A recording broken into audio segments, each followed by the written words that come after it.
ఖమ్మం చెరువు బజార్ దగ్గర వాకింగ్కి వెళ్ళాము. అలాగా కొద్దిసేపు సరదాగా చల్లగాలికి వెళ్దామనని.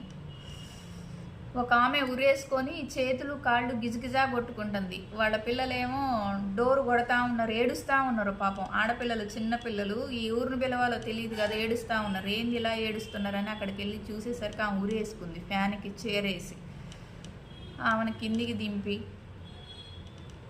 కొన్ని వాటర్ దాపిచ్చి, ఎందుకు చనిపోవాలనుకున్నాం, ఎందుకు ఇద్దరు పిల్లలు ఉన్నారు, మస్తు ఉన్నారు ఇద్దరు పిల్లలు, సూపర్ ఉన్నారు, తెల్లగా ఆడపిల్లలు.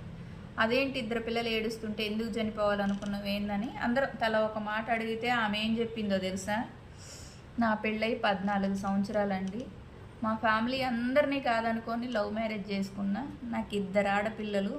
పెళ్ళయ్యాక 4 సంవత్సరాలు మాకు ఎలాంటి ఇబ్బంది లేదు, చాలా ప్రశాంతంగా ఉన్నాం. 4 సంవత్సరాలు దాటిన కాడ నుంచి గొడవలు స్టార్ట్ అయినాయి. ఇప్పుడు 2 ఇయర్స్ అవుతుంది నన్ను వదిలేసి వేరే ఆమెను తీసుకొని పోయిండు. నా పిల్లలిద్దరికీ చదివిద్దామన్నా కానీ చదివిచ్చే స్తోమత కాదు. స్కూల్కి వెళ్తే ఫీజులు కట్టాలి. సరే ఫీజు కట్టడానికి పనికి వెళ్దామంటే ఒకళ్ళని స్కూలుకి పంపిస్తే ఒకళ్ళని పట్టుకొని ఇంట్లో ఉండాలి. అందుకే చచ్చిపోదాం అనుకున్నా.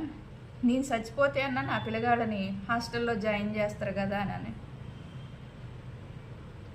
అప్పుడు మేము పోయిన నలుగురు ఆమెకు సర్ది చెప్పి, నీకు అంతగా చచ్చిపోయే అంత బాధ వస్తే మా నెంబర్కి ఫోన్ చెయ్యి.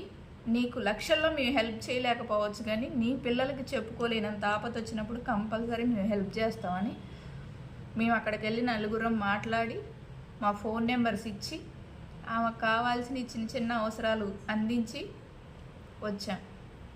ఆడవాళ్ళు ఎవరైనా సరే, తనే కాదు ఎవరైనా మీకు బాధగా ఉంటే ఎవరిదన్నా సపోర్ట్ తీసుకోండి, కానీ ఎట్టి పరిస్థితిలో కూడా పిల్లల్ని వదిలేసి చచ్చిపోవాలని అస్సలు ఆలోచించమాకండి. ఎందుకంటే తర్వాత వాళ్ళు రోడ్డు మీద పడతారు.